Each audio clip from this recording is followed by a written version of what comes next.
আমরা এমন একটা জায়গাতে আছি দুই মামা ভাই না, খুব সুন্দর একটা পরিবেশ।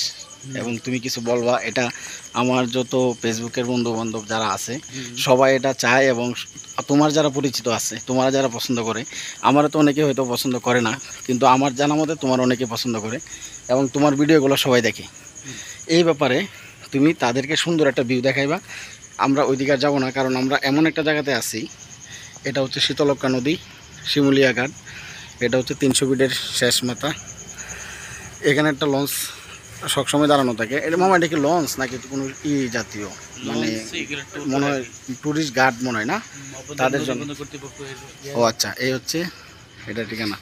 মামা, আরেকটা বিষয় আমি তোমার বলি, তোমার ভিডিওগুলো কিন্তু সবাই দেখে, এবং তোমার ভিডিও করলেই সবাই কিন্তু মনোযোগ দিয়ে থাকে এবং লাইক কমেন্টগুলো করতে থাকে।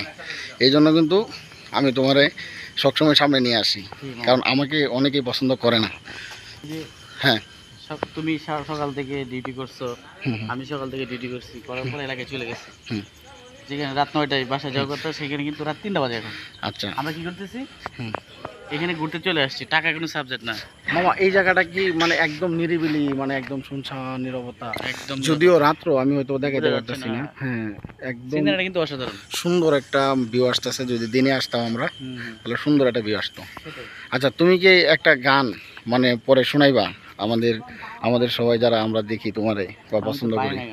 তুমি অবশ্যই সুন্দর গান পারো, এবং এই ভিডিওটার সাথে সাথে সবাই দেখবে। বড় বিষয় হচ্ছে এটা না, আমরা যে একত্রিত হই আর রাত 4টা নেই 5টা নেই ভোরবেলা নেই, সবাই একত্রিত চলে আসি, এটা মনে করে 1000 কোটি টাকার চেয়েও বেশি মূল্যবান। এবং এই জিনিসটা কিন্তু আমাকে প্রায় সময় আমার ফেসবুকের যারা ফ্রেন্ড আছে বা পার্সোনালি আমাকে যারা চিনে, সবাই কিন্তু এটা বলে যে আপনারা এত দ্রুত কেন একসাথে, কিভাবে একসাথে হয়ে যান, তারপরে একটা মন চাইলে একটা জায়গায় চলে যান। আমাকে আর তোমাকে না, আমি যদি বলি তুমি ভিউটা ওইদিকে দেখাবো, বা আমাদের সাথে কতজন আসছে, বা আমরা 1 ঘন্টার মধ্যে টিমটা কিভাবে সাজাইছি, এটা কি সবার মনোবল থাকা প্রয়োজন কিনা, এটা তুমি এক এক করে ধরো, তাহলে মনে করো। তাহলে মামা চলো আমরা সবাইকে একটু আজকে দেখাই আমরা না, এদিকে একটু মামা খেয়াল করে যাওয়াটা উচিত, কারণ আমরা যে জায়গাটাতে আছি খুবই রিস্ক, এবং আপনারা এখানে আসলে অবশ্যই সাবধানে চলাফেরা করবেন। এটা হচ্ছে শিমুলিয়া ঘাট। তুমি একসাথে মানে এক এক করে সবার একটু পরিচয় করাই দাও, সবাই দেখো। যেমন এই যে আমাদের ছোট ভাই সোহাগ। সোহাগ কি অবস্থা? সেও চলে আসছে।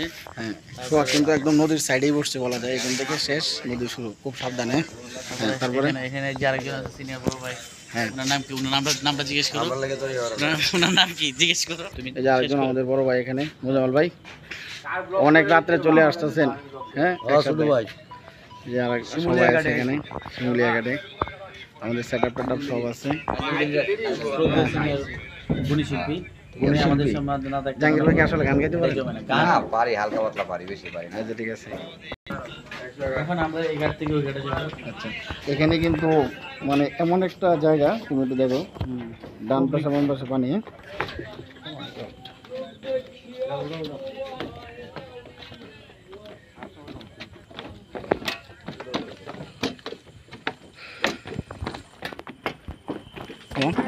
উপরে কি আর অনেকে আছে আমাদের না, মানে রাত্রে হয়তো অনেক কিছু দেখাইতে পারতেছি না। এদিকে নদী এবং এই পাশে নদী।